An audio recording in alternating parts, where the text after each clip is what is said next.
Welcome to Taste of Portugal. Golden, crispy, and bursting with flavor. This is not just rice. It's Arroz de Pato, a dish that captures the very soul of Portuguese comfort food.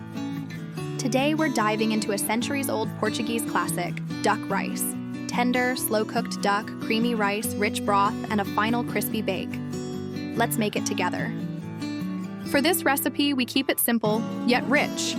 1 whole duck, short grain rice, onions, garlic, bay leaf, chouriço, and a splash of white wine. Traditional, flavorful, and deeply Portuguese. Start by placing the whole duck in a pot of water with onion, garlic, bay leaf, salt, and pepper.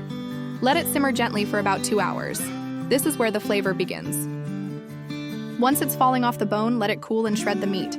Keep the rich broth, it's liquid gold. In olive oil, sauté onion and garlic, then add the duck meat and a splash of white wine. Cook until it absorbs all that beautiful aroma. Now cook the rice in the reserved duck broth. This infuses every grain with that deep, savory flavor. We want it just al dente, moist, not mushy. Time to build.